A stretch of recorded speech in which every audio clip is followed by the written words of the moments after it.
pressure on as we have finally now made it to the playoff stages as our first semifinal is set to go live. It's Liquid looking for some revenge for their fallen North American brethren as they face off against Fnatic. Yeah, it's a rematch, a grudge match almost in regards. I mean, Liquid got upset by Fnatic at Chicago in the group stages, and so I think that they're looking to kind of, you know, still assert that they're a top team even with their roster change, and obviously Fnatic would like to continue on their good form. I mean, I don't even care about any of that, to be honest with you. I'm just super excited. I haven't seen this Liquid lineup yet with Stewie in it. That's all I want to see. We haven't gotten them on the stage yet, so this is like that first glimpse of what this can be. Because I think these changes can be, like with Stewie coming in, I think you can't underestimate. You have to remember, this is a guy who took over being like the face, the attitude, and the emotion and the heart of Cloud9. He took it from nothing. Who's a legendary player in his own right in that same regard. And the fact that he comes into this team, a team that without Taco and without Zeus have always missed some kind of personality that can really drive them forward. Stewie can be that force. So I think not only with his contributions as a player in the game, he can be an amazing change of attitude, an amazing change of mindset for this team on their path to trying to overcome Astralis. Now the tough part for them is they have so much to prove and they can't really do it here because they ended 2018 as the second best team in the year. They accomplished everything there was to accomplish in Counter-Strike except for beating Astralis and lifting that trophy, right? Yeah. So no matter how good they perform here, no matter how good they perform to the finals, the question that Liquid has to answer is there's only one of them, and it's can you beat Astralis? Does this change help you beat Astralis? It's actually insane, like how many of the losses Liquid had last year came to Astralis. Like over half of the best of 3 series they lost last year were to Astralis, and like 44% of their map losses were to Astralis. So they were rocking it against everyone, particularly Na'Vi. That was like the big head-to-head matchup that they had going their way, was being able to beat Na'Vi head-to-head all the time. And while Energy gave them some trouble, typically able to beat them, always able to beat Made in Brazil. So it really was just Astralis that stood in their way and maybe FaZe to a small degree. So yeah, with this change, it's like, is this the secret to finally being able to surpass Astralis? And as you know, Moses is already kind of alluding to, like, you know, what can Stewie bring to this team? Because a lot of the criticism against Team Liquid was the fact that when they would play Astralis, when they would get in pressure games, they would sometimes kind of lose their creativity. They get a little bit too timid, almost a playing not to lose mentality rather than taking initiative and doing, you know, what you need to actually push yourself over the line. And I feel like Stewie 2K is that personality and that style of player that will add their flair, particularly on CT sides, getting aggressive and making plays for them, helping them get back in the games. And from speaking with Adren, their coach, I know for a fact that it isn't just as simple as Stewie plugging into all of old Taco spots. Like, they've actually been able to make some other tweaks to implement Stewie 2K in a meaningful way where he gets some comfortable positions for himself, where he can be more of a featured player instead of kind of, you know, just a supportive type guy when he was on Made in Brazil. Yeah, I mean, you can't, yeah, Stewie's going to be able to do his own things, and Stewie's going to change some of the way they play things over time. It might not all happen at once, but either way, I'm just really pumped to see what this team is going to turn into now. Early returns, and for whatever you want to take from it, which usually isn't much, is that, you know, the practice and the scrims that this team has been coming up with in this past week or two have been going great. Is that a lot of teams have just been watching Liquid do a very, very good job and just kind of run over teams, and that doesn't translate to the tournament area, as we all know, but it is just, you know, a positive sign at the very least moving forward. It's that first step. Yeah, I think in general, if you look at this roster, they feel like they came out on the better end picking up Stewie. You can make an argument that maybe the coach, we don't really know how that's going to work quite yet. You know, Adren's been out of active competition for a while, competing with Mythic, playing in the Mountain Dew League, and now he comes into a coach's position in Pro League. You just have to understand that they are two completely different types of coaches on what they actually focus on while being the coach. I mean, Zeus was a guy that certainly could help, like, set up your initial system. He could pitch in ideas here and there. He was always really good at finding, like, new creative smokes or flashbangs that could maybe add a little bit extra layer to your game. But I think what he was most important for this team was kind of managing personalities, helping people's attitudes stay in check, keeping things disciplined, and kind of just being like that calming force of the team at times, but also kicking people in the gear when they needed to be. Whereas I feel like Adren is much more focused on the tactical side of Counter-Strike. He's much more focused on giving Nitro more ideas, deepening their playbook. And I think one of his biggest tasks was figuring out, how do I implement Stewie 2K onto this team and make sure that I do a good enough balance of making sure I put Stewie 2K in positions that will, you know, be meaningful, will allow him to contribute to the team, but making sure that he doesn't rock the boat too much, because the foundation for this team already is really strong. I mean, they played 14 LANs last year and only placed outside top 4 times. You know, like, they had a really good run last year, so many finals appearances. It was just Astralis was always there, and they could never get past them. So you don't want to rock the boat too much, but you do want to get Stewie some comfortable positions. I say you rock that boat. I say you tip it over. You got Stewie coming in. That's a game-changing player, and yeah, you have a great foundation, but you weren't able to lift trophies. And I look back consistently, not just the Astralis victory, perhaps the most damaging one is that loss in New York to Mouse Sports, which is just an egregious dropping of the ball by Liquid in that grand final.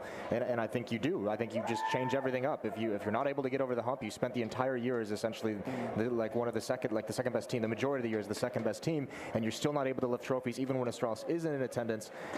I say you go a little bit deeper than just kind of, not rocking the boat. I think you change fundamentally some things, because Stewie can be such a dynamic player that you can build some specific things around, as we saw in Cloud9. Yeah, I think that's going to be really prominent on CT side. I think there's going to be a lot of aggressive plays that are designed around Stewie 2K taking initiative. And I think that one of the luxuries is that there are some maps where Stewie 2K actually wants to play Taco's old spots. And so that's going to kind of help keep people grounded and help him still be in spots he wants to play, like Squeaky Door and Cash, for instance. Like, that's still a playmaking spot. A lot of playmakers play Squeaky Door and Cash, like a Shox, like a Nico, and Stewie is no different. So that's a natural thing, whereas in some other maps there has been some deeper tweaking to implement Stewie, like Inferno, for instance. I know they've changed a lot on that map on their T side, and maybe we'll get to that if we do want to play Inferno, which we probably could.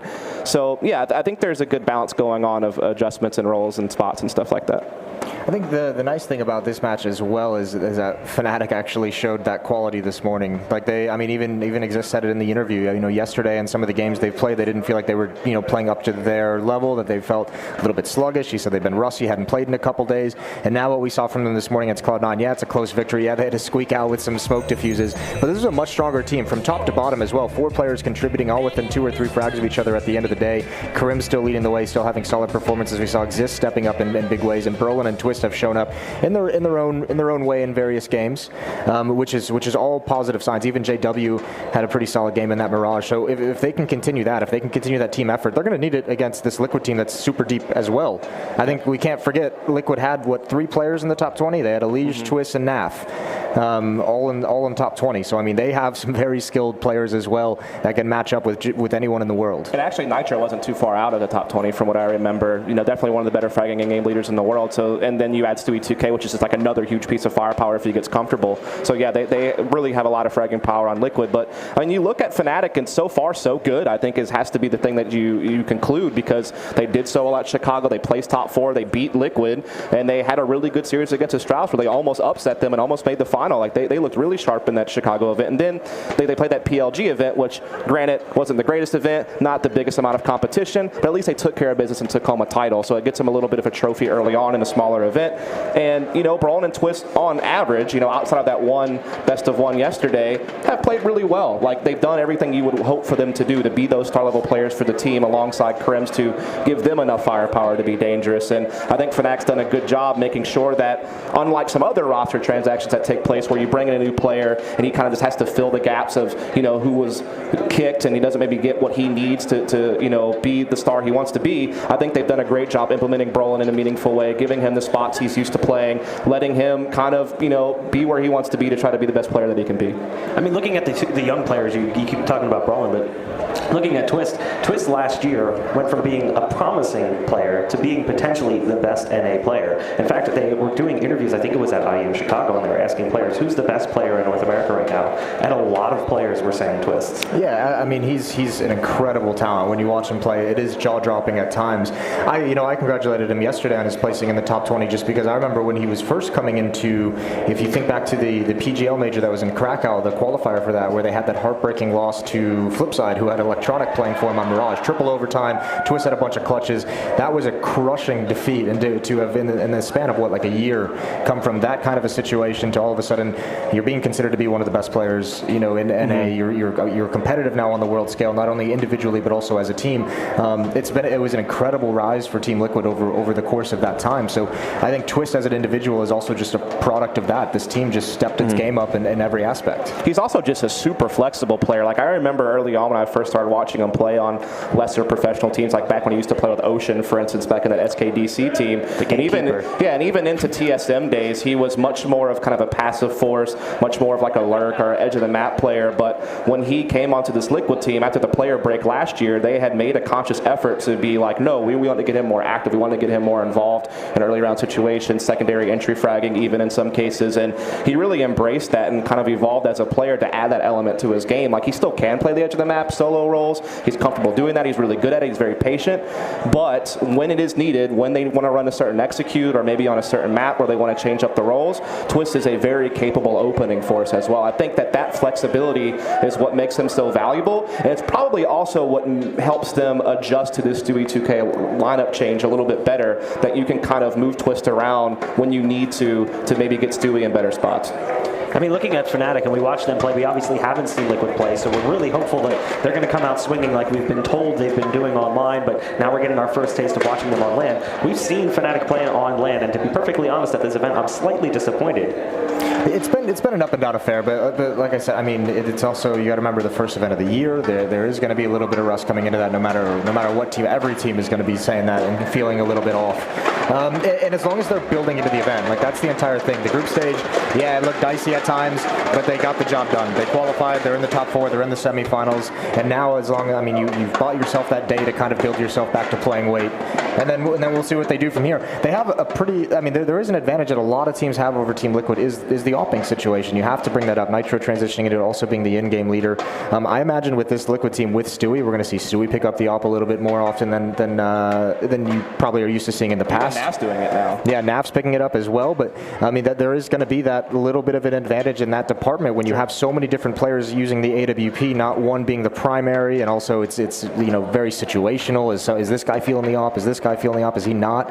And other teams that come into that have guys set up where you have strats built around this guy being your opper. So I think that's always going to be, it's not like a glaring weakness. It's not like the end of the world for Team Liquid, but it is just a sore spot in the way this team is constructed. It's minimized a small amount because in comparison to maybe some other teams where for sure who's opping every round, I would say Fnatic to a degree does fluctuate between Twist and JW a little bit. So it's not as stable as say Guardian's going to be opping for FaZe or something like that. So it helps minimize it a bit, but yeah, that always has been the knock against Team Liquid, because I think the other knock was is Nitro a true in-game leader? I think he's kind of come out on top on that point as a tactician. I think he does a great job. So yeah, the only other thing you have to think about is, yeah, the opping department is, I mean, of all the, let's say, top 10 teams in the world, Nitro is probably the lesser known opper of all of them, I would imagine.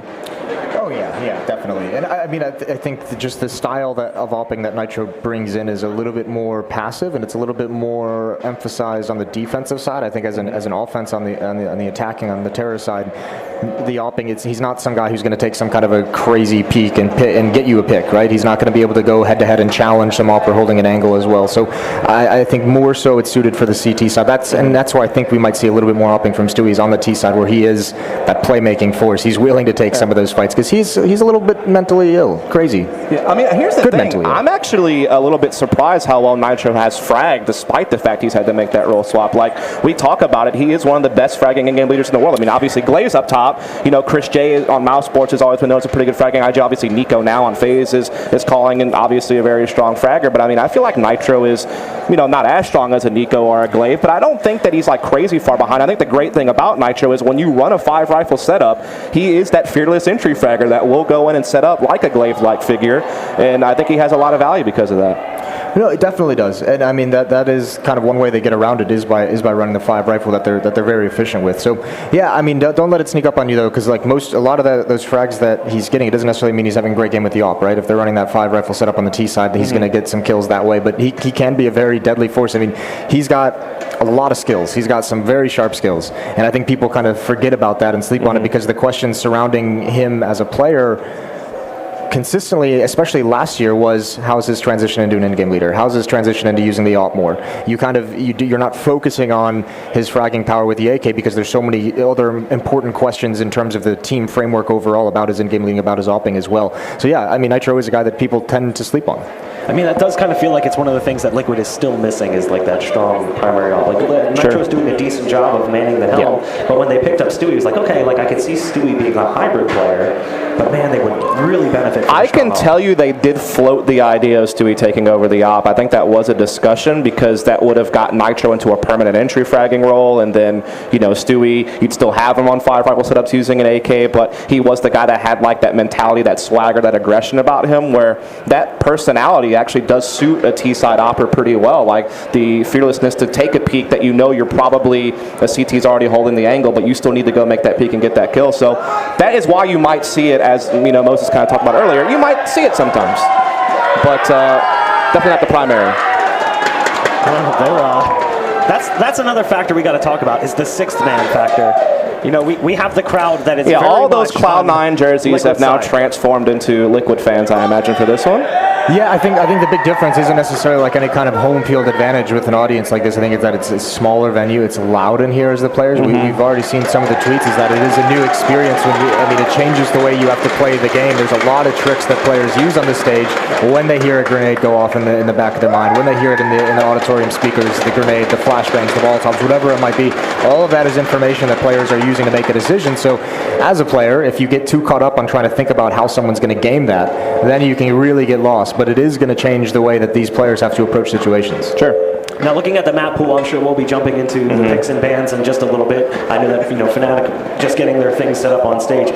You've done your homework here, Dust. You have basically a Counter-Strike encyclopedia. How many pages you got on Team Liquid there? Like 12 or something like that. Nice 12 pages anyway, of notes. 12? What's your question? We've gone through like one. If you want, do you want to just read the whole thing? No, we're good. That's for filling if we need to fill. I'll get you. But what was your question? Looking at the map pools for these teams, it does feel like, based on what they were able to do last year, that Liquid probably has a deeper pool. Yeah, definitely. I mean, the thing is, like, the Liquid map pool is so hard to read on the surface when you just look at numbers because of how many losses were to Astralis. Like, for example, their nuke record overall, when you look at it, oh, they're 8-10 offline on nuke. That looks really bad. Well, guess what? Like, all those losses basically came to Astralis. So outside of Astralis, actually quite dangerous on nuke, and that is certainly the map that I think Fnatic is going to have to ban, is going to be nuke, because they have to respect the fact that Liquid can play nuke outside of Astralis games.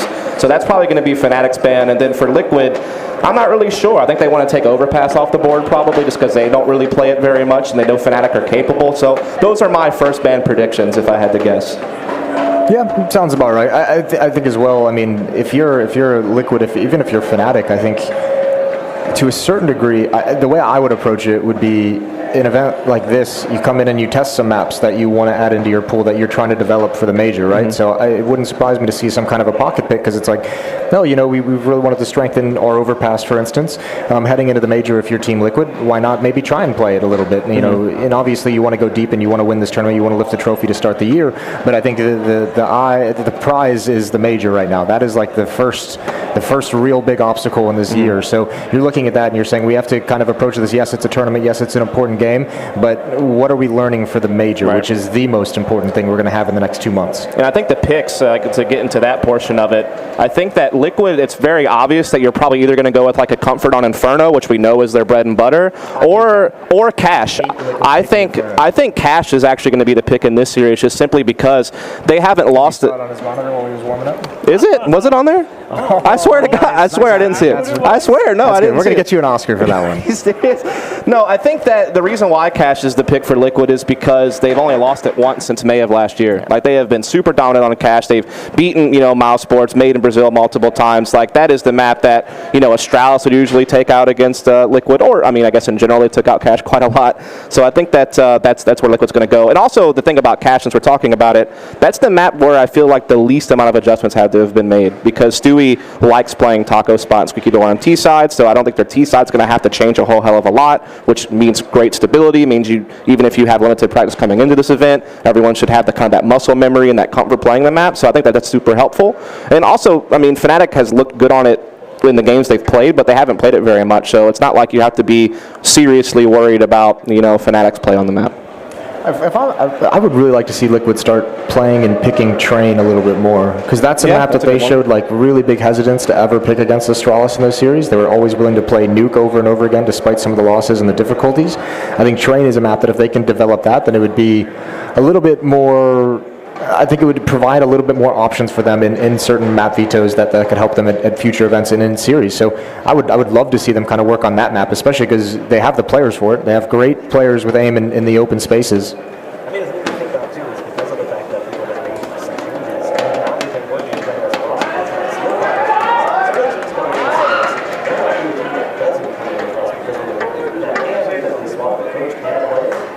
see your time today? I think more so than any other team, though, like the loss of Zeus as a coach for Team Liquid, I'm worried that could hurt more than people expect it to. Because I think Zeus played a huge role in the attitude and the mindset and keeping this team focused. And I know Naf had a comment during an interview where he said it wasn't necessarily super impactful in some ways, which was surprising for me. But either way, I think I have a great amount of respect for Zeus as a coach. And Adren stepping in, you touched on it, he is going to be a little bit more of a tactical leader. The nice thing about Adren, if you think back the years to when he was actually playing and in this Liquid team, he was the in-game leader where it felt like he knew what to do, but he wasn't always able to read the situation perfectly inside the server, which is a very difficult thing to do. But as a coach, he can have great impact in that way. He's going to be phenomenal for the strategic side, but he needs to, I think he's going to spend some time, some growing pains as a coach of having to manage the personalities, of having to manage the players. I mean, the good thing is he has played alongside every player on that stage set for Stewie 2K at some point in time in his career, particularly Elysia and Nitro. He spent a lot of time playing with those two players. And really, when you look at a lot of interviews that Nitro and Elysia have done, they really do credit Adren a lot for kind of helping them learn the basics of the game, like the foundational play, like, you know, the fundamentals, I think, are really kind of coached into them by someone like Adren, who did kind of handhold them the first couple of years of their professional career. And it's not like I'm trying to say Adren is responsible for their success all in all, but I think he certainly contributed to their understanding of the game at an early point where we talk about this all the time, like, do we have people to pass the torch that are veterans in the scene that can kind of help bring up that young class? And I really feel like Adren was responsible for bringing up that class of player that included people like Elysia and Nitro. I don't think he gets enough credit for his tenure in CS for what he was able to do, because people look at him and like, oh, they only really remember him as source player. He's a source player. Yeah, so, you know. But people only really remember like his time with Liquid, and then they look at Mythic. But if you really go back and you look at that source record, there is something to be said about that. He was like, his teams won like every single source tournament there was in North America for like 6 years. It was some kind of a crazy run. So yeah, and I mean, there's obviously the games change from version to version, but the fundamentals and the way you approach the game and play the game they all stay the same. So I mean, he's got plenty of knowledge to pass on, and I wouldn't doubt in the world that he gave Elysia and Nitro a lot of really good information to build off and kind of learn how to play the game a little bit better. I mean, he played like 26, I think, straight seasons of Invite, which is absolutely insane. So those are the exact bands we called. So that's that. So now it's picks. I wonder what Fnatic will pick. We are talking about Liquid picking Cat. Oh, they actually do pick Train. Oh, no. Hold on. I'm not sure this graphic is set up for a message band. Yeah, that's what maybe those are. I think these are probably the bands, though. Okay. All right. So they did two bands and then two bands and then picks maybe. I don't know. So I'm gonna guess that Liquid picked Cash, Fnatic picked Mirage, and Dusty's third map. That's I would guess that Fnatic picks Cash and Team Liquid picks Dust 2, and then the middle one is the third map. But it doesn't matter. Either way, we got our series. I think Cash is going to be the first map, which is pretty cool to watch. And the crowd's apparently loving it. Yeah, apparently. I think they can get a little louder. Louder! Oh, what is this? Gotta keep it going. They're doing it. There you go. There you go. You really can't say enough about that. This is a small venue. This is a smaller crowd, but it's louder than some of the larger venues I've been in because it's so concentrated. Compact, yeah, it's gonna be wild. It's gonna be good times in here. So now we know the maps, and we know the teams. Are we prepared to make any kind of predictions? Yeah, I mean, how can you not pick Liquid? I mean, the success they had last year, I think a lot of people even overlook how good they really were just because of all the, losses to Astralis and the upset to Mouse Sports at New York and the couple of times that Energy picked them off in a couple of tournaments. But, outside of those few occasions, this team constantly beat Navi, constantly beat Made in Brazil, went toe-to-toe with FaZe and Mouse Sports, pretty well. And they accomplished a lot, even though they just didn't get the titles and they didn't get the wins over Astralis. And yeah, they made a pretty substantial change, even though it's only one player being swapped. But I just think that the foundation of that team is way too strong to lose a best of 3 to Fnatic, despite the fact they did in Chicago. That's the only thing against them, I think. I think everything else is in favor of Liquid.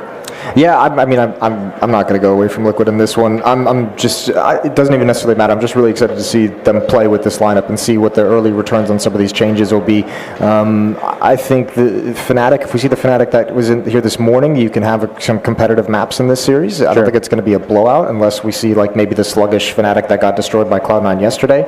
But if we get the Fnatic of this morning, I think this can be a close series with some really interesting results. But I'm going to go Team Liquid, just to make sure that's clear. Yeah. Yeah. Are we gonna? Hell yeah. Are we gonna see 3 maps? No.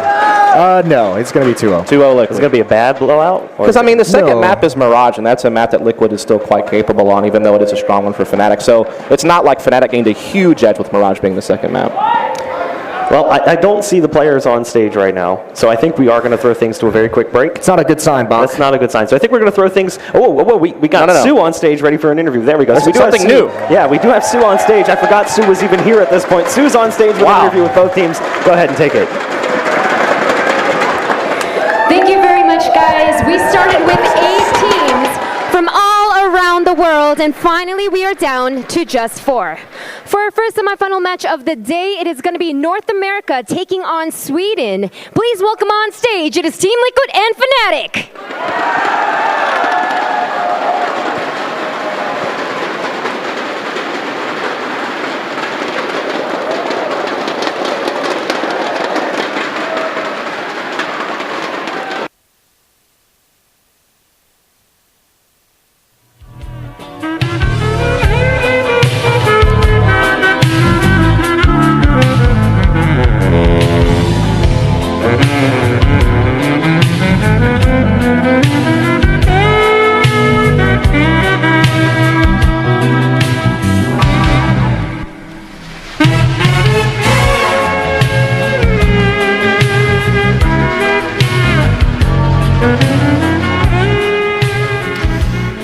Here we go. This is the semi-final, the first semi-final of today. I'm DDK, of course. I'm joined by Scriv. This is the iBUYPOWER Masters, and this is going to be a very exciting one. I am so stoked for the 3 maps we got. Yeah, dude, I'm so looking forward to this one. You know, 2 great teams coming into this. We've not seen them play off a great deal in recent history, but they've had some pretty good runs at this tournament. You know, Fnatic kind of coming back up against Cloud9 earlier on after a pretty heavy defeat yesterday. So I think they're going to be raring to go in this.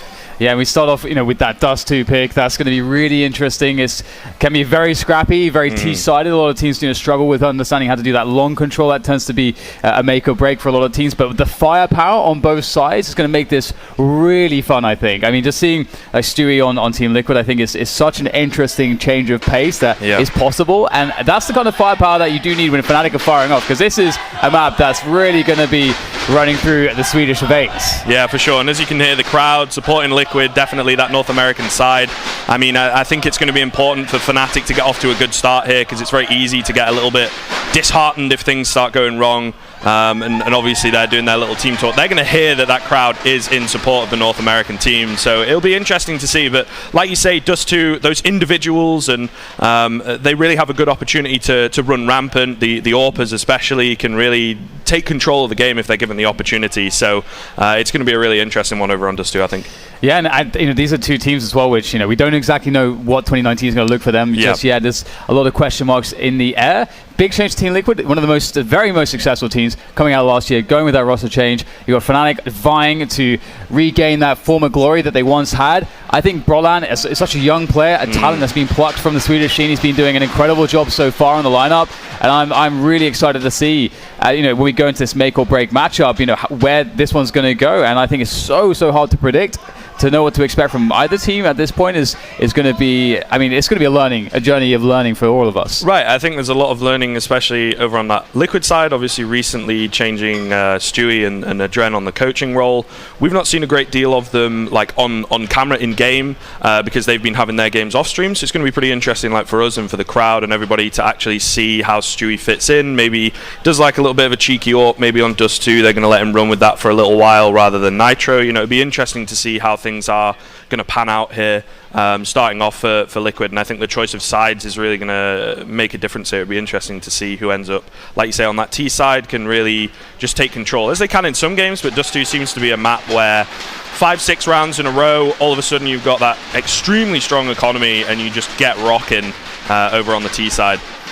One thing I think that gets brought into the mix as well, which could play into Dust 2, is that you know, the AWP factor. You know, you've got, of course, you know, Tucker's gone, but Stewie is incredible if he wants to pick up the AWP. He wants to get that. If they want to get those double AWPs going, they can do that. And Stewie does add that aggressive AWPer into the mix if that's something that they want to go with. Of course, you know, Fnatic, a team that's always going to be good and very handy with those AWPs. So I'm really looking forward to seeing some quad AWP situations. Yeah, I think that'd be really, really interesting from both of these teams. But Dusty, you know, still the new version of the map, and we haven't seen. I think there's still a lot of innovation that, you know, we're still waiting to see, and you know, the meta still. I think we're waiting to see that change a lot more as time goes on. Initially, again, as I mentioned, it was all about figuring out long. It seemed like the CT side was very difficult to play. It was very hard to hold on to position, but teams are starting to figure it out over time. Astralis, you know, of course, obviously one of the first teams to really start understanding how that dynamic works. Yeah, I mean, we've seen a little bit like the minor people have been speaking out how Dust 2 maybe does have a few issues still that need ironing out on the team end, maybe on the map itself, some changes here and there. So it is a really difficult one to predict going into it, but I think it makes for some really fun Counter-Strike. Obviously, coming into the first map of the first semi-final of today, it's going to be really, really fun to see what these teams have got prepared. Absolutely. Do you have any particular things you're looking forward to seeing from these two teams? You know, I think the AWP play is going to be really interesting because I think, like we've mentioned, so Stewie likes a bit of an AWP, but the man on camera just a second ago, Naf as well. I remember an event that I did over in Malta. He was really loving that AWP there, you know, and just picking it up every now and then. So if things start to go well, it can be very difficult, I think, for the opposition to get in against Liquid because they just have a very versatile lineup. They're very hard to predict. The one thing about Astralis is like they're so regimented in their roles, you know what they're going to do, it's just they do it so well, whereas Liquid, I feel for me, has a little bit more of an unpredictable factor about where they're going to put certain players or what weapons certain players are going to be on, and it kind of it can allow them to change things up if it's not working, or if it is working, it allows them to change so that teams can't get a read on them, and I think for me they are kind of a little bit more interested. Like Astralis just wrecking everybody, right? But Liquid are really, really cool to watch and see how they adapt to certain people. And now, again, Stewie coming in is really going to change things because he's a very vocal, a very forward kind of player. Last night, you know, they were playing their game against Ghost to make it here today, and they were up on the kind of practice balcony, as it were, doing their game. And Stewie was super, super vocal, which I don't think helped Ghost a great deal, bless him. It was kind of disheartening a little bit to hear him screaming. But yeah, I think it'll be really good for Stewie to come in here and just not take charge, but be another voice of reason or of control, so to speak. I'm waiting also to see if we're going to see more of these, you know, scoped shenanigans. Just, you know, the meta obviously shifting that way. I mean, I've been playing a lot recently, and the AWP just feels really good. The AWP feels great. Obviously, you know, once you start getting, you know, comfortable with it, this is a map where it's going to work out really well if that's going to be the choice you're going to go for, because you can get there's certain angles, like headshot angles, which become like so much easier to deal with when it comes to like trying to pick into bomb sites. If you're a T side, you got that one bullet kill potential in that Krieg. You know, when it comes to, let's say you want to go for that pick towards B, those headshot angles suddenly become a lot easier by the big box or at the back of plateau, you know, trying to peek into the A site as well. It is actually like a pretty big difference, I think, when it comes to the ease of handling those duels when you have these scoped weapons. So I'm looking to see if this could be one of those games which really starts to show us, if the players decide to go for it, how strong that can be and how it can change the way that we're going to see people playing positions defensively. Yeah, for sure. I mean, on the CT side, it's really interesting to look into. Some rounds you're only seeing like one M4 come out these days because players are now getting more and more comfortable with that org, learning spray patterns and things like that. But I think on the other side of things, you have that Krieg, like you mentioned, and a player that really picked that up kind of straight away and has, in a way, pioneered it is Elige over on Liquid, and he's been performing really, really well on the Krieg. And there's a few other players, you know, dotted about that, of course, had tried using it. But for me, he seems to be one of the better ones and is really, really comfortable on that weapon. And it's only $50 more than the AK, so it doesn't really hit your economy very much. So it does kind of allow you, again, that kind of versatility to move things around and put players in different positions. But yeah, I think the kind of scoped weapon meta, like we're seeing, obviously scouts have been in for a while and they're quite effective. But it is, I think it was Dust yesterday in the green room, he was saying it's just essentially a better version of the scout. You use it in very similar ways over on that CT side, and it can really tear through opponents if, like you say, positionally you can put yourself in a good spot, and suddenly you pick up 2 or 3 kills and can dip away quite easily because you've got that heavy range advantage. You know exactly where your bullets are going.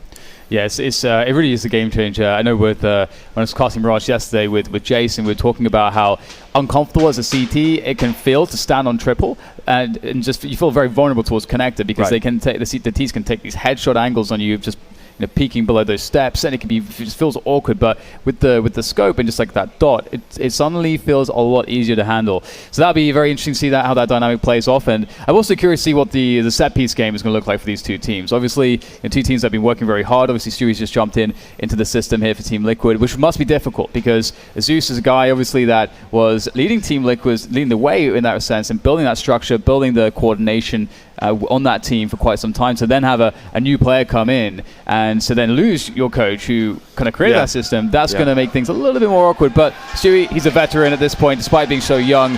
He's slotted in really well. He was telling me how the communication element is so refreshing after having a situation where obviously it wasn't perfect on MIBR previously. It was okay, it was serviceable, but now he's among people that speak his native tongue, and that's just feels more comfortable. And obviously there's a lot of experience he can take from his time in MIBR, which I think has made him a much more versatile player as well.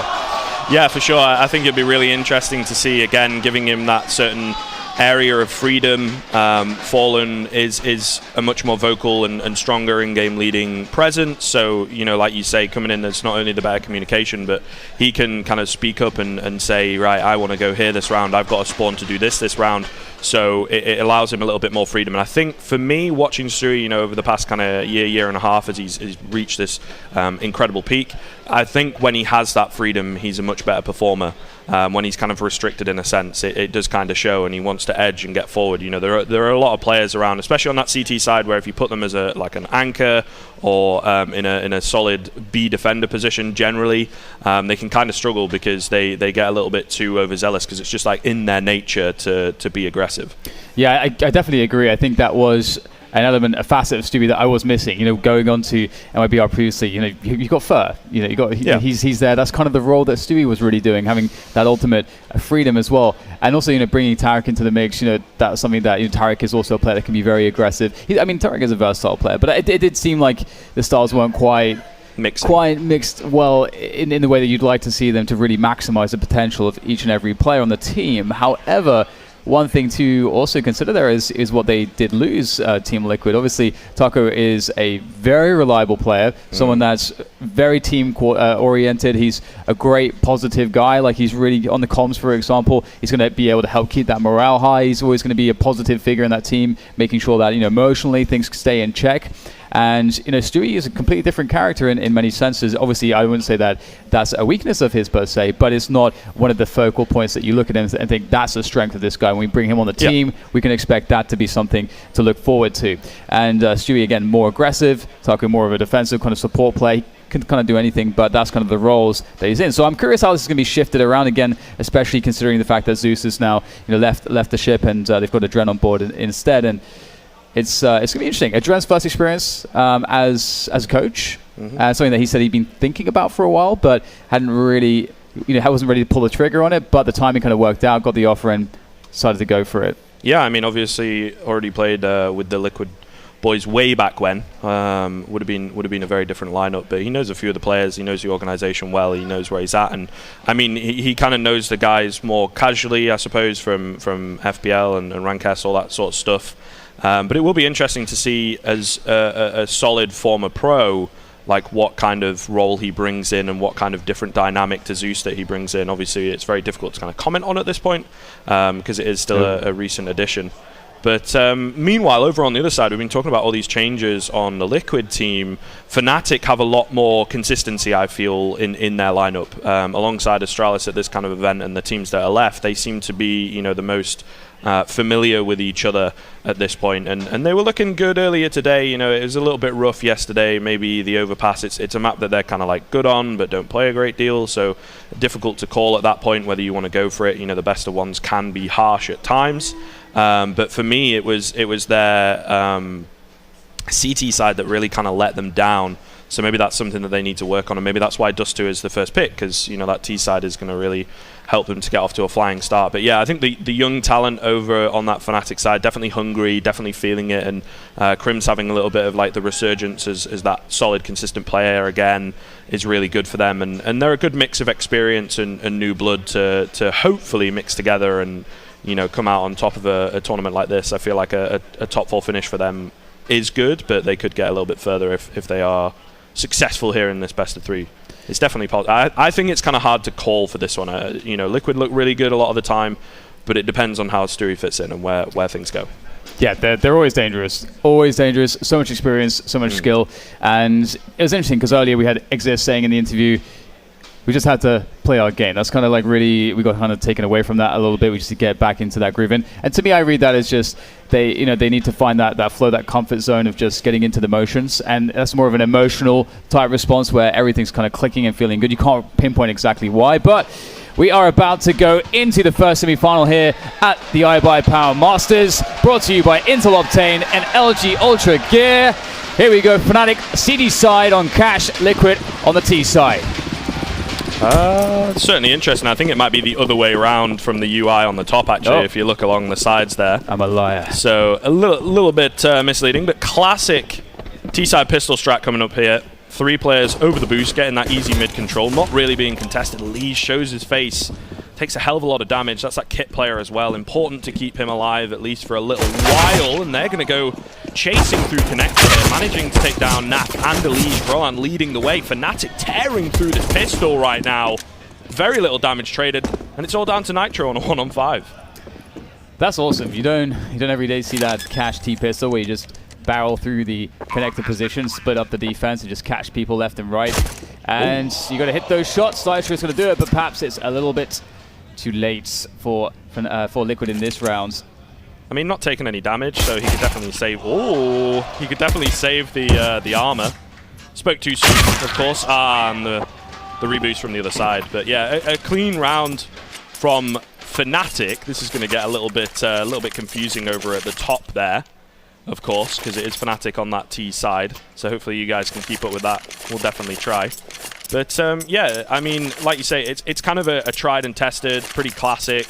Maybe not seen at the higher levels, but sort of your tier 3, tier 2 teams like to go for that on a pistol because it's just very easy to pull off. And then it gives you a lot of options to maybe move towards B or move towards through connector towards A. But yeah, it appears we've had a bit of a screen freeze. Can still hear sounds. Oh, there we go. Oh, there hello. we go. We're back. One tapping away. Didn't miss a thing. We go for that mid take. Liquid, Fnatic. We'll get that fixed on top ASAP. I'm being confused here. But indeed, Twist will be able to help his team secure middle and the split onto B. Very standard stuff coming out here from Fnatic to play this anti-eco.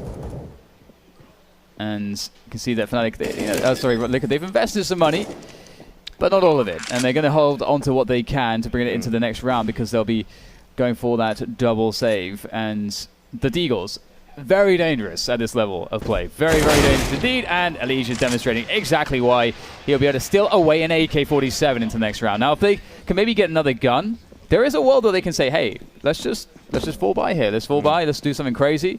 And if they have the firepower to back it up, then that's a decision they could make. And that could really throw off Fnatic. Yeah, definitely. I mean, there's a bit of an opportunity here. JW on 6 HP. Roland on 1. About to cross around the corner. A little bit of a shoulder peek. Spots out Nitro. Doesn't really want to go for it, but sure, they take the round. You need to be very careful here. I guess Nitro not really wanting to push in. It's still doable, right? They have a fair amount of money on a few of the players. Move that scout across to Stewie, yeah, who is like the poorest of them all. They might just go for it. I think they're going to maybe soft buy around the AK. That's fair enough. I mean, it's sort of Deagles could win this for us and the scout. But if not, we'll get a full buyout next round clean enough. And the really interesting thing here is, how do they decide to use Elige? Do they want to use him defensively, or do they want to just go for a huge risk and then get an early kill and then just play the round from there? That could be quite fun to witness, but it also depends on how they anticipate their opponents to play this round, knowing that an AK-47 was stolen away. That's very nice, though. Exist will get a pick towards Checkers, and that will alleviate some of the stress here for Fnatic early in this round. Ooh, bit of a fluff Molotov there in towards middle, but it's looking good for Fnatic. Moving in towards B slowly but surely. Exist does need to be careful. Getting slightly overwhelmed. Naf on the 5-7. Not a gun you see too often these days, but I think being picked back up recently, you know, the changes and whatnot, and certainly deadly at that headshot angle. And because they were floating around B, Fnatic now wanting the A site. Nitro in behind, and Twist on this AK here, picks up a 2K from Carr, goes completely unchecked. He's still got that armor available. JW on 34 HP and Exist only on 11. This is not looking good right now for Fnatic. They have time at least. There is a workable amount of time on the clock, but the headshots will fall the way of Liquid once again. Twist doing remarkable work there. And as you said, an unchecked position towards Carr, and that's all Twist needs to get the double, and now things look very, very bad here for Fnatic. JW doing his best to stay alive. 30 seconds to go. He does feel the presence behind him. He knows someone's lurking somewhere. And he's trying to be safe. Good angle to take out Naf, but he's going to move closer to the wall now as Naf will get the advantage. He'll finish it off. An AK upgrade for him. It looks like Nitro can find himself a Krieg as well. This has gone perfectly for Liquid. Yeah, look at the money right now. So good for them. They can buy up here, opting not to go for the AWP, it would appear, you know, just, again, trying to bonus as much as they possibly can with it. But yeah, that player, you know, Twist at Carr, it was kind of, rather than holding the direct highway cross, he was just holding that last sort of gap as they move across to the site. So they maybe already checked Carr, but not well enough type deal, and obviously he capitalizes on it, really. Pretty much the linchpin of that round. Nade goes in, followed by a spray. Tiny bit of damage. They are stacking over towards B on the back of the simple default nades. Drip goes to the white peak, and that is going to be a fast entry for Fnatic.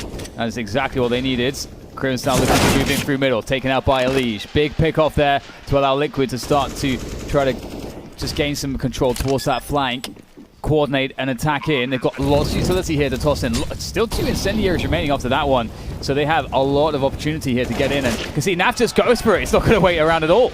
Yeah, it takes down JW, makes this round a little bit more doable. That drops one of those stronger weapons, and everybody else again being tagged up. Elige comes in and picks up all 3. The flash is perfect into Checkers, but a great reaction on the player in Sunroom.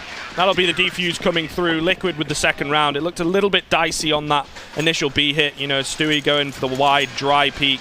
It's risky, but I suppose he gets that information, and eventually they are able to clean things up with that superior weaponry, that extra utility that you talked about. This could not really be a better start for Liquid. I mean, obviously, you never like to lose the pistol round, but if you can answer back in this way, it actually puts you so far ahead economically, it becomes kind of optimal. And 5 deeks there for Fnatic to play with, and they're going to be looking for some damage here. Some Juans, we'll see if they can find any aggression into lockers, into the A main position, and that's a smart move, but Crim's through the metal shutter. Dirty stuff there. That is nasty. Knows those angles. Again, maybe a little bit of early over-aggression from Liquid. Costs them in the first few moments of the round. It's now a case of recovering things back once again, but I think it is definitely doable here. No armor available, really, just the one smoke. We'll just play it calmly, land the shots as they are so far, and it will be their round to take. Oh dear, oh dear, oh dear. Oh. Slight freeze again. Oh, and well, we'll see if we can get that resolved quickly, but it is pretty good recovery in that round from the likes of Team Liquid. That deagle shot was rather stunning though from Crim, so I wonder what the lineup looked like for that. Pretty spicy stuff, but yeah, I mean, I think, like you say, it's a really good start for them so far. The point that they're at sounds like maybe we're back into things. Yeah, the point that we're at, I think, don't lose any more rifles, and you pretty much got the perfect scenario. Twist gets a little bit unlucky because he thought he'd escaped, right? But you can't predict a wallbang like that at the end of the day. Still that smoke available for Exist, but the bomb going down in middle, I think, pretty much ends all hope. You know, the smoke at CT could have been a bit of a difference maker here. Oh, that is pretty damn close. And eventually, Stewie lands the final blow. 3-2 now as Liquid take the lead relatively cleanly again. Another sort of anti-eco round that goes very well for them. It was really smart for them in a round where they know that the other team at best has a half buy to take away lockers, because it's actually very safe. If you know they don't have much utility, you can get a good timing there. You can make a very safe entry, and once you have that forward position, you've got loads of information, which really helps you out when you're playing a team like Fnatic. It doesn't matter what they have; they can always be dangerous. And if you were to say the other option for information would be to push towards mid or towards B main as well. And those two options are, I think, less successful. And the rush timings are a bit better for the T side, so you could get caught off. So Team Liquid, again, just showing us how to take every edge possible in a game of Counter-Strike. Yeah, sort of safe risks, as it were. Not too much risk associated. Still a little bit, you know, Twist going down there, but early on, it's not the end of the world, and they recover it back well. I think they do a good job with that, not trying too hard to overcompensate for a lost player. Again, getting cheekily aggressive in towards A main. No flash used, and it might just have cost them, but the peek in from Twists, and the double spray down, of course. So very well done. So he'll eventually get himself traded back by, I suppose, the counterpart on the other side of things, but a 3-on-3. Fnatic and Liquid looking pretty much on par so far. And they've got to have some good idea about Crim's. I mean, they must have heard that door open. Nitro is in position. He sees it's open, so they know exactly what's up here. Crim's could be lurking out the site, but Nitro does have control around that area, so he can call that to his teammates. But they should surely be wary of Forklift and of this boost position as well. So good angle there from Nitro, covering all his bases. And Fnatic, now they've managed to get a 3v3 out of this, despite Twist's good work there towards the lockers, and now time is of the essence, and Fnatic will start to make their way forward, but Naf will catch Exist moving through mid. That's a big pickup. Now Fnatic have to force their hand into A. Yeah, and the single-pronged attack is not really going to be ideal here. It's very easily telegraphed. Twist going to cheekily try and get the bomb down, but, I mean, Nitro not even needed there. He was that last port of call. Once again, Liquid just capitalizing perfectly off of taking down that flank. Things not really working out for Fnatic in the end. They do well on the trades, but kind of the mind games go the way of Liquid in the end.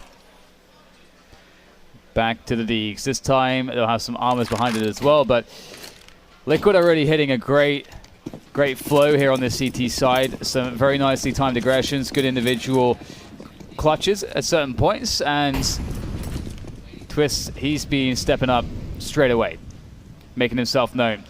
Naf playing the drip position, back of checkers. Nice angle there. Obviously has a teammate on the bomb side to work off of. That's Stewie. All the nades in the world. And here they go, going for that push. Stewie will be spotted out, traded out, but the spray is in from Naf, and it's pretty damn good. So far, he's looking for a third, though. 11 bullets remaining, tagging up Exist just a little bit. Now his life is in the balance. JW sways it in favor of Fnatic, trying to return the wall bang there. The only one remaining now picks up an AUG with no ammo. I'm pretty sure they're aware that this bomb is down as well on the Liquid side of things.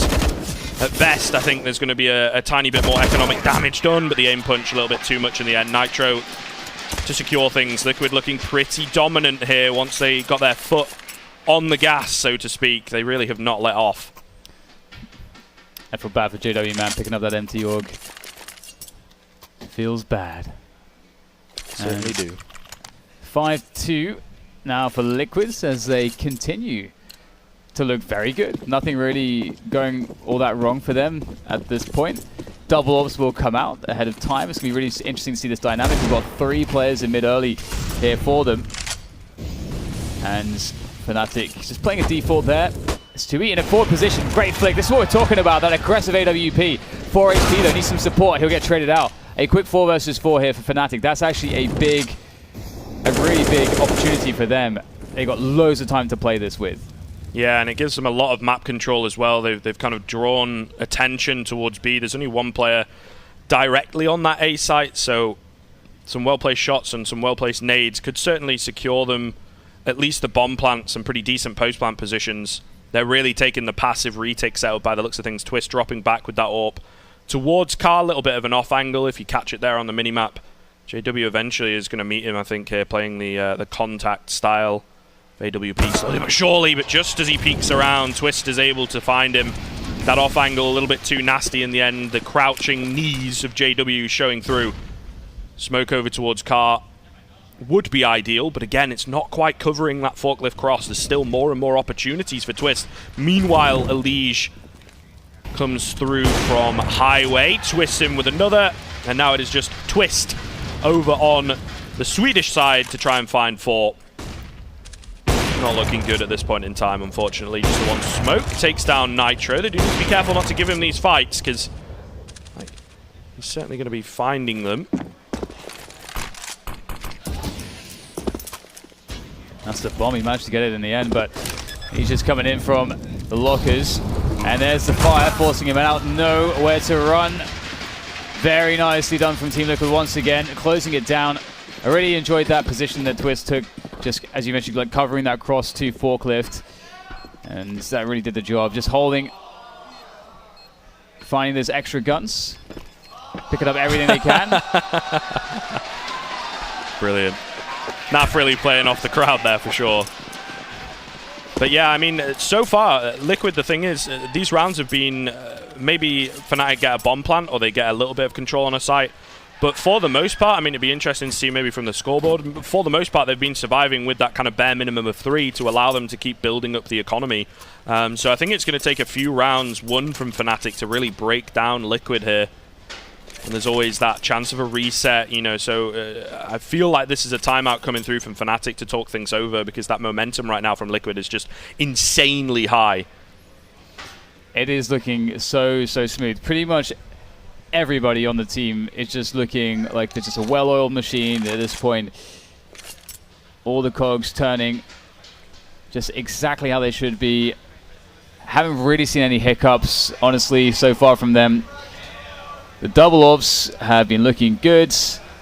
What do Fnatic have in the bag to try to break this? We've seen some defaults. We've seen some attempts at fast plays, but that seems to be, every time they try that, they seem to run into Liquid being slightly aggressive as well. And so Fnatic still looking to find the answer. And there it is, CT-sided CS. In 2019, not a single M4 on the board. How things have changed over the past few months. But that double up setup, again, it switches hands. You know, there's still the potential that Nitro would pull it out somewhere as well. And just very, very different styles. Twist in the previous round with that nasty little off angle, reading his opponent and how he likes to play, whereas Stewie with the aggressive style. One AWP on either side is deadly. It's so hard to deal with. Oh, but that is pretty nasty through the smoke. JW almost finding another, you know, he survives on 1 HP, but he had the lineup on Nitro for sure. 5 versus 4, but could very quickly swing as it is. A lot of nade damage done early on, and obviously that fight that JW has taken leaves him with the 1 point of health. Very nice positions from Alicia as he backs out of middle. 45 seconds left. You have 4 players on the CT side. You don't have to try to go too aggressive. He'll go for a peek, finds an opportunity, and he'll absolutely take it. Brolan will hit the ground as only 3 now remain for Fnatic, as they are starting to be very pressed for time and they have to make some hard decisions, and they have decided to go in towards this B bomb site. And there's the cross smoke. Lovely stuff. And there's blocking off the AWPer, and in they go. Indeed. Or try at least. Well, Elige takes down that kind of first peak from Exist. They're going to have to try and deal with him. They're not afraid to allow them the control here again. You know, Liquid don't mind letting that bomb go down. At this point, we're just watching the cross. I think Elige almost secures the round. JW left on 1 HP, not enough time, and nah! Surely has to be the no-scope. The quick reaction from Headshot to take down JW. I mean, that's just salt in the wound at that point, but what a shot coming in from him. That was nasty. That was nasty. Sometimes it's actually almost better to watch it from the POV of the victim. Yeah. Because it just makes it look so additionally ridiculous. Like this, he was just, what was that, like just a 90-degree, just crouched, just awkward. Very nicely done. 7 rounds for Team Liquid, and they are looking like it's going to be, that this could be like an incredible half for them. Fnatic still yet to find anything with consistency, and Naf makes it worse. Quick little cheeky peek through in towards A main. He's going to find himself a lovely reward. Twist is down, and Fnatic are left a bit sore. Yeah, feeling it after the previous round. Thought he'd go for another cheeky one. Nice bit of utility usage here to hold off that push at least for a little while, or make them all come in from the same angle. Crims with the 1D gets Nitro and Elige though on the Orgs, cleaning things up. Brolan has retrieved an AWP, but at what cost? A 1 versus 4, and it doesn't even begin to happen as Nitro will find him easily enough. An 8th round on the board. That was another anti-eco situation, but once again, it is so dominant. Yeah, Liquid spanking all the bottoms at the moment, and I don't know if Fnatic can find a way back in this one at this point. Again, just Liquid, it's just, they're not going too crazy with the aggressions, but it's just enough to really throw Fnatic off balance and put them in spots where they have to maybe change their plan or commit in a spot where now Liquid know what's happening, and they have a disadvantage if they commit to it still. So it's such a difficult position that Fnatic consistently find themselves in. And they're going for a very fast mid-take here, into a lead with the Orky speed. Fantastic support from Nitro, the AK-47. The flashes are good, but just not good enough. Great team play in the middle. Liquid defend wonderfully. You take down one. And there is a second. Ooh, Naf just spots the foot just in time. Now Stewie going to be aware of it. They're on either side of the map here. A little bit of a mess. They both go down at the same time, however. JW does bring one with him, but once again, surviving with that bare minimum of 3. The money is insane right now for Team Liquid. Like I say, it's going to take a fair few rounds for Fnatic to break this down. I just don't really see it happening at this point. They look so comfortable here on Cash. Indeed, I don't even think they need all that great support, but it is sounding really good from the crowd so far. Hot damn. I don't know about you, Dan, but I certainly was not expecting it to be this crazy from Liquid. Yeah, home team favorite, finding some great form here today against Fnatic. And Fnatic, you know, they're a team where we know they're going to have some incredible CT sides themselves, but they need to get, I think, at least 5 rounds on the board here. Team Liquid's, their T sides are going to be looking pretty good despite, you know, getting a new player into the mix.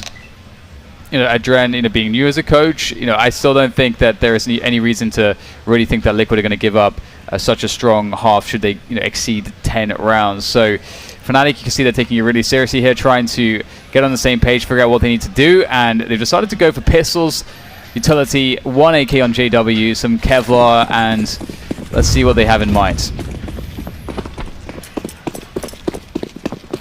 Seems like a fast move towards A. The highway smoke coming in. I believe that's one that Neo worked out time and time ago. Elige peeking in pretty aggressively once again, able to take down one, but immediately traded. Good flashes here from Fnatic, actually.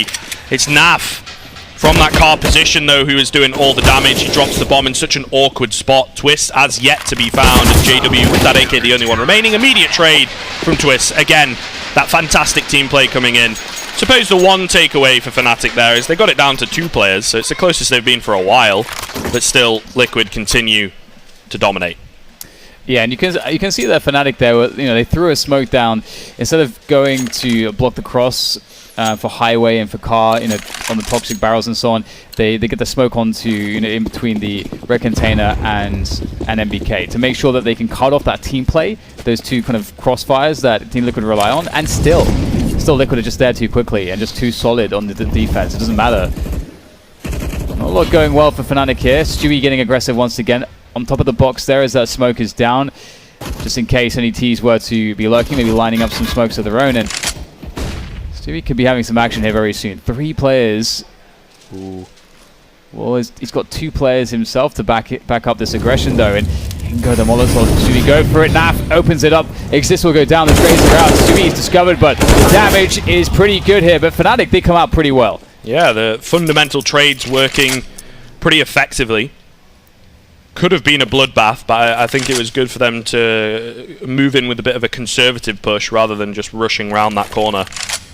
It's really what we were expecting a little bit of, and that would have given Stewie that dream 3K, but of course, like I say, they take it a little bit slowly and kind of deal with the damage, minimal damage.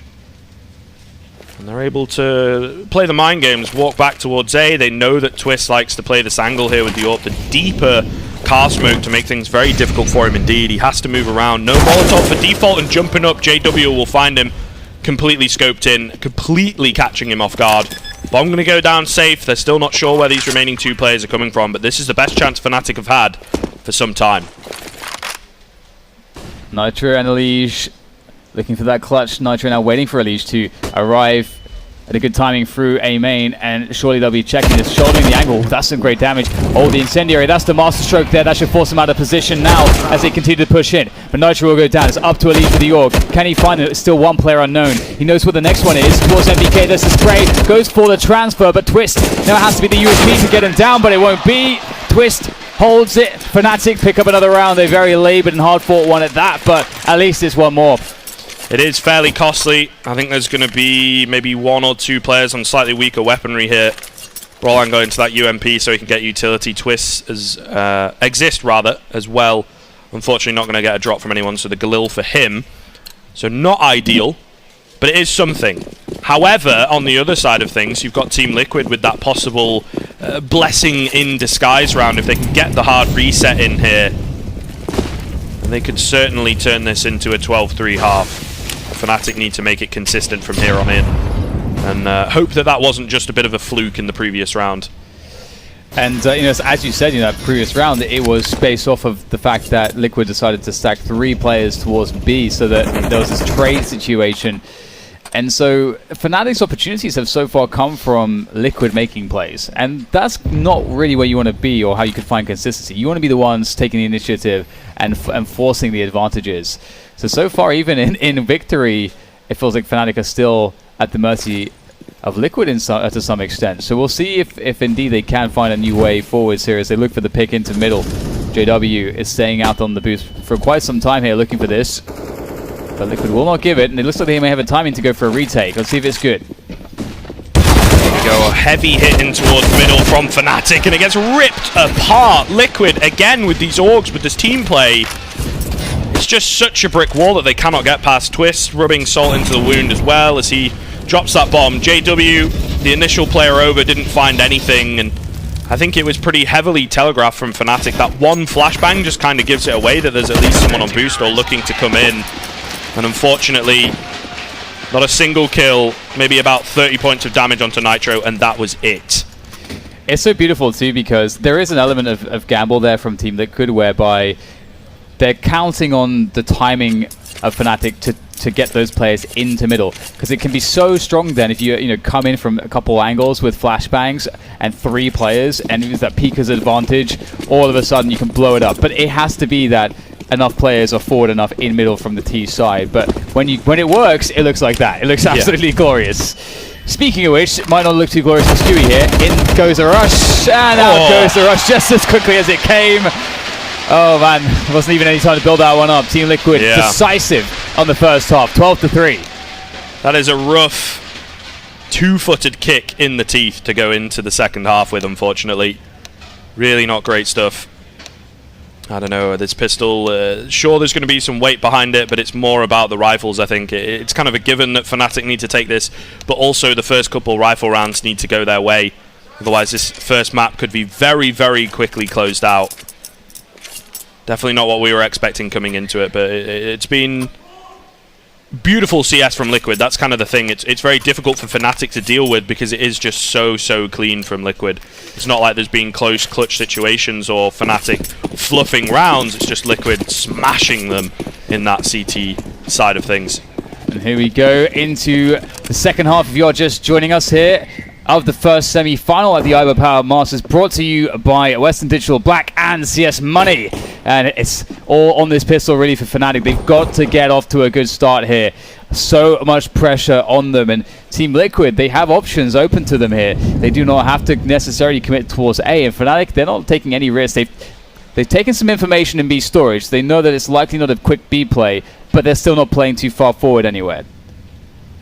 Yeah, looking to perhaps imitate their opponents a little bit here, Liquid, but a slightly slower way of going about it. They've got a little bit more utility to play with as well. So running the clock down, keeping the pressure on Fnatic. Where are they? Maybe catching off a little bit of aggression. One smoke in towards Z, and I believe one that will go out towards quad fence area. Here we go. The flash in towards middle. Nice little bit of information gain. JW on the edge of the smoke is going to hear things, but not going to see things. Exist trying to play around second smoke, but unfortunately gets taken down. JW in from behind. He does eventually take down Twist, but perhaps too little too late. That could have been the difference maker, but unfortunately not landing the shots cleanly. As the bomb goes down, no kit available immediately, only 2 players to try and retake. They do find the first, but there's still a number of players, and they're in decent post plants. Good crossfire set up once again, and time is not on their side right now. Nitro with the USP retrieved at default makes quick work of Twist.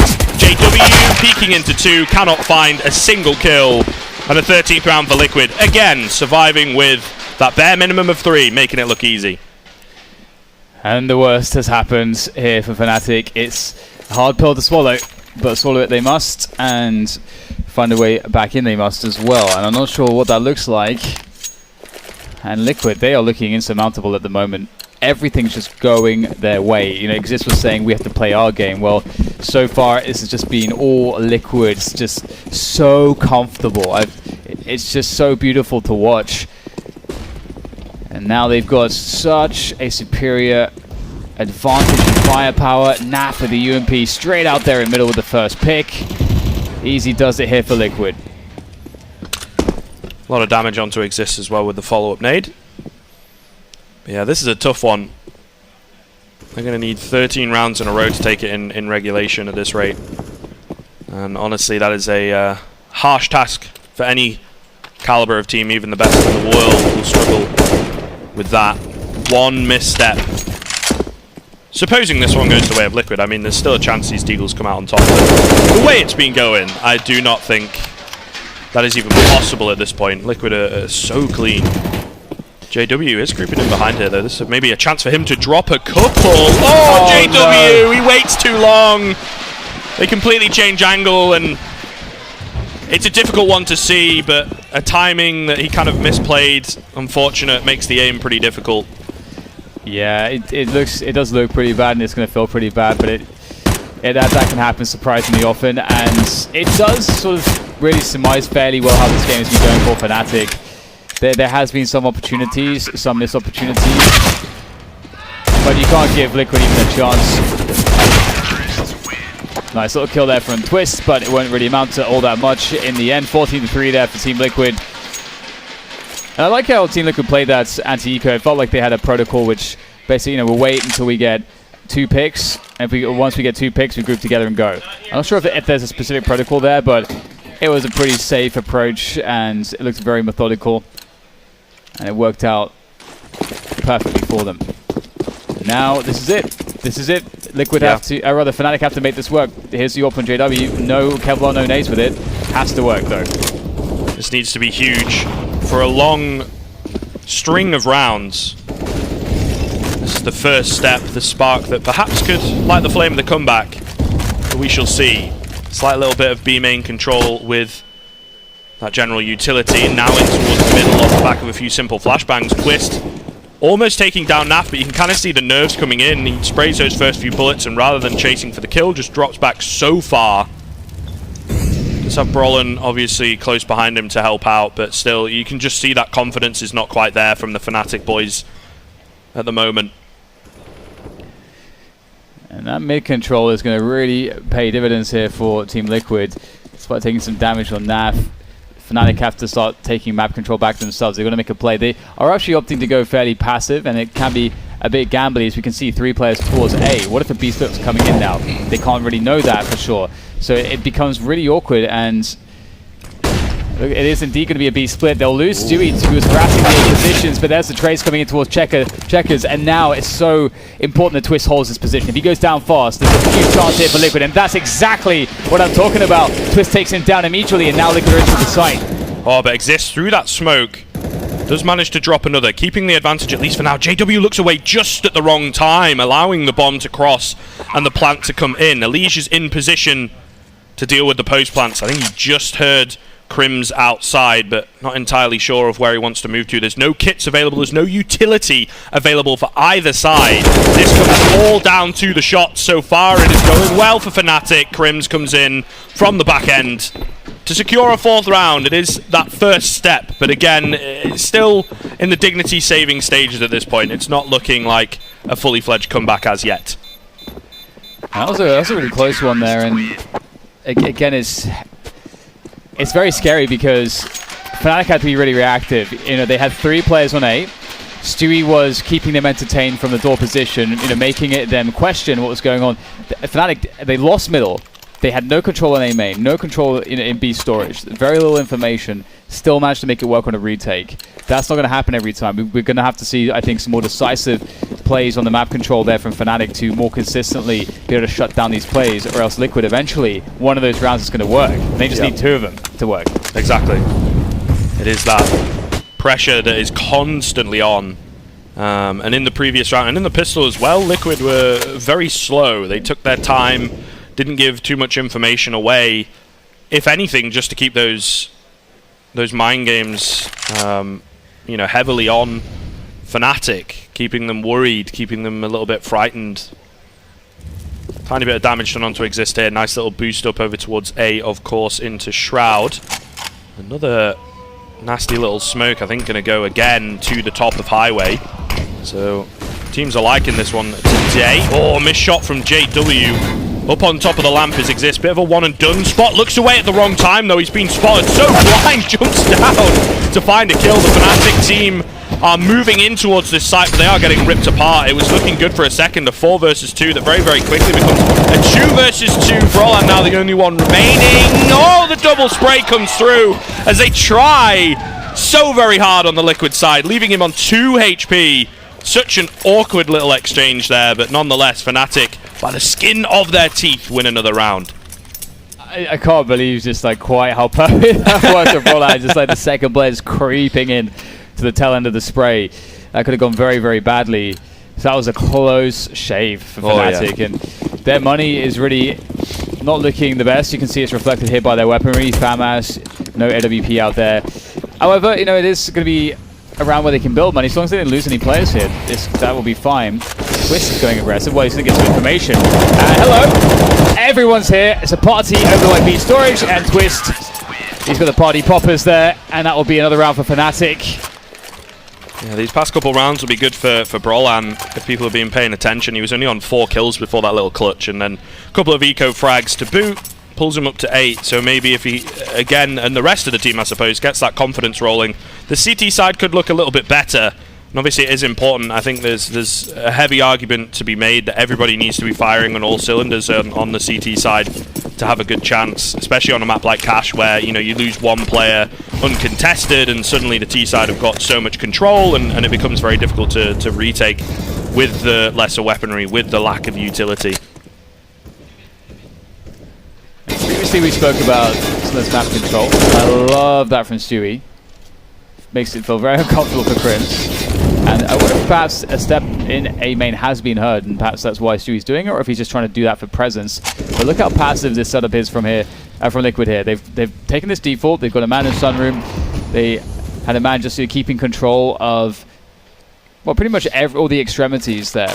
Seeing if Fnatic will mix things up and go aggressive, knowing that they're not on the most perfect buy ever, perhaps. Now Liquid at the 1 minute mark, looking to maybe go for a delayed mid-take. It's difficult to see. Some of this utility usage from Fnatic is a little bit questionable early on. A wasted Molotov completely from JW. It's not necessarily needed. He's so very blind. Are they going to check this angle in time? I think he hits above him and manages the first, but immediately traded in. However, they do well to work together. That mid control, learning from Liquid perhaps. But then JW with the repeak, I'm not so sure about that, Dan. It costs an awful lot of control, and obviously that man advantage that they had. An unwise move, in my opinion. It does look like it. Very well here. Quick trade as they now make their way onto that B-bomb site. The resmoke for the cross on CT as they try to get the bomb planted. Time is against them here. They have to cross to the site. Naf makes it happen, though. If he went down, that would have been very problematic. But there goes the plant. Twist keeping him safe there. Should Exist push heaven very quickly. But Exist will make his way forwards from Tree, trying to make this one work with that FAMAS. Knowing that one's on the sites, he's got to be quite fortunate here. Goes for the drop down. There is the info. Now they know exactly where he is. And there's not all that much he can do. Twist takes him out. And that will be match point, or rather, sorry, game point, I should say, for Team Liquid. Just map 1 if you're joining us here in the semi-final. Yeah, beautifully played there by Twist. Here's that sound cue come in, obviously. And instead of just holding the angle close in the corner, he kind of goes and walks in towards the middle. And as you saw, it makes things, again, very awkward in the end for Exist, because he's going for that heavy swing in on the left. And just cannot react in time. Again, it is that experience, that cool, calm, collected nature that Liquid are going to be having to take plays like that. Maybe move in a little bit riskier, just because they are so very confident, they are so very far ahead. But like you said, they only needed the 2 rounds, now only the 1. See what Fnatic can do to return. Twist looking sharp as he takes down his counterpart, his Swedish counterpart, without the Zeds. It's a big loss as well. You know what? You're trying to get that aggressive play towards B storage. You want that information. At least they do manage to get the trade out with the AWP. The confidence from getting that kill from Twist, perhaps making him think that he could go for that push and not expecting to run into an AWP. And it happens, and hey, Liquid just going to go for it. Straight into the A-bomb site, and it's actually pretty open. Cooks here with the Deagle, but not for too much longer. The Scout is at distance and smoked off. Doesn't really pose an immediate threat. This is looking not too bad, actually, for Team Liquid right now. Leash gets the information. There's a couple moving in. As that bomb goes down into now the 4 versus 2. Really not looking good for Fnatic. Oh, JW does manage to find another, but immediately traded back. The Scout in a 1 versus 3 clutch. Don't really see it happening. No kit available and very little information to work with. Struggling to get past this first player at Forklift. He's doing his damnedest. Nice little headshot, but 1 HP is an easy pickup for Elige in the end. Perhaps a little bit too much there with the headshot, but a 16-6 scoreline. So very well done by Liquid. That CT side especially, Dan, it looked hella clean. I would be scared going into that second round. Yeah, completely outclassed there. Team Liquid, it was a masterclass of playing cash. We saw a great CT side. They had a horrible start. They lost that pistol round. They had to recover pretty quickly. They managed to get the Deagles out, and they didn't go for the round win. They just picked off a couple of players, peeled them away, picked up an AK to play into the next round, found a good way to play that AK, had a nice little defensive setup, and then took so much money from being successful. And that round just built and then built and then built, and never at any point did they really look all that challenged. It was just them making the plays, them taking the initiative, doesn't matter which half. Yeah, I mean, initially it was, 10 rounds in a row from them after picking up that third round. So, yeah, it was pretty uncontested, and the majority of the rounds is kind of, as I said a few times, it's sort of that bare minimum of 3 where things start to get a bit costly on the CT side. You want to be surviving with that, and there was maybe 2 rounds where it came down to a bomb plant retake type situation in the rounds that they won. The rounds that they lost, obviously, it was the bomb plant that ultimately allowed Fnatic through, but still an incredibly good first half, and then just carrying that momentum through to the second one in the end. Well, to break that down some more, we've got Buck and the lads on the couch. Well, I think that game kind of went how we expected it to. Yeah, I mean, that was something, wasn't it? I mean, Fnatic wins pistol, they win the next round, with Liquid saving, obviously, and then once Liquid was able to buy guns, then that was pretty much in the story. Oh, we're good now. Hey, there we are. So to recap what I said really fast, Liquid smashed them. There you go. Yeah. that CT side especially was just suffocating. Expert analyst round. Yeah, there you go. All right, now you. Yeah, that defense was pretty dirty from Team Liquid, and I think a lot of it might go under the radar because everyone was just fragging out so hard, but there was a lot of really good communication and teamwork from Team Liquid, like juggling who's taking the initial attack, making sure the kills are traded, any frag that comes in is traded, being patient, realizing you're in a position where you can just anchor and kind of hide and wait for another teammate to take the engagement and make it easier on yourself. So there was a lot of really cool micro teamwork things that Team Liquid did that was super impressive. Especially, I mean, I know it's only one player coming in, but still, first time with this that we've seen this roster. They played 2 games yesterday, obviously, but that was super impressive. They made that look way too easy. That went as I expected in terms of who won, but the way that it won. I expected a little bit more resistance from Fnatic on this map, but the other thing that I took away from that CT side is these Augs are just getting silly. Oh, they are. They're getting a little silly now. I think Elige is one of the players in the world that has most embraced the AUG, and also the SG on T side, because that doesn't get used as much as the AUG does on CT, but he really embraced it on the T side as well, and he was just so good. Almost got 30 kills that game. I thought another cool takeaway from the CT side going alongside the teamwork was the fact that I don't think Nitro touched the AWP a single time this entire game. I'm pretty sure it started out with Naf and Twist as the 2 oppers, 1 on each site, and then I think Stewie had it for a little bit at one point. Nitro was just sticking to the AUG alongside Elige. So that was kind of an interesting little tweak, because you would expect Nitro to at least use the op somewhat on the CT side. He didn't use it at all. So again, some of those adjustments coming in. And again, we talked about this pregame, Cash is one of those maps that the least changes had to be made. Stewie really did just kind of take up a lot of taco spots, like Skidor on T side, for instance, very comfortable playing from that position. So this is the map that I think was the easiest for Liquid to play. Your first official LAN matches, a map that you didn't have to tweak too much. I mean, they're touching upon what you were saying, Jason. I just noticed in that final round, Elige peeks from Forklift, and he spots 2 players coming up from Truck. He's top fragging, and it's 15 to whatever the score was. I think it was 15-6. So he's top fragging. They've got the bomb site secured. Other players might just re-peek and try to take that engagement. He sits and waits and plays the scenario and then he gets a pop flash and he peeks wide and kills the guy. Yeah. That's like just a little tiny thing that some people might not notice, but that patience shows that Liquid is working together as a unit. And it shows just a lot of the mindset and focus that those players have, and those are things that they started doing, last year, and even a little bit before their real rise. That made you feel like Liquid was finally kind of putting it together and becoming like a complete team. Like little small things like that, and also like turning from flashbangs and hectic situations, that kind of communication that came in. They were the first North American team to really kind of play that style that the Europeans are very, very good at. The teams like Astralis, the Danish teams that have been doing things like that for a while now. So that was one of the first. Those small details are some of the first things I noticed when Liquid was getting better and better, and still having him here. I mean, yeah, he very easily could have just repeaked, and probably no one would have called him out for it because he's having such a good game and it was such a big lead. And to be honest with you, even if he had it, it wouldn't have been that big of a deal just because of how big the lead was. But the fact that he doesn't just shows that's trust in your teammates, that's trust in the game plan, that's trust in you're just making good decisions all across the board. I mean, they kind of tie into what both of you have been saying about the team play and the utility. I mean, when you look at some of the statistics from last year, this team was some of the best, even ranked over Astralis in percents of deaths that were traded back. Like, they were really good at their spacing, syncing up together, peeking things together, really good utility use statistics, really good 5 versus 4 conversions. So they don't really let go of rounds that they have advantages in. And those are just all signs to basically supplement your claim that they just do really have really good teamwork for, all these teams out there. And Elige was a pretty big daddy in this game. He was powder and bottoms. Well, we are going to throw things to a break before we jump into our second map. We'll see if Fnatic can bounce back, but I don't think the crowd would like that too much. We'll be back in just a bit with more here from the iBUYPOWER Masters 2019. Stay tuned.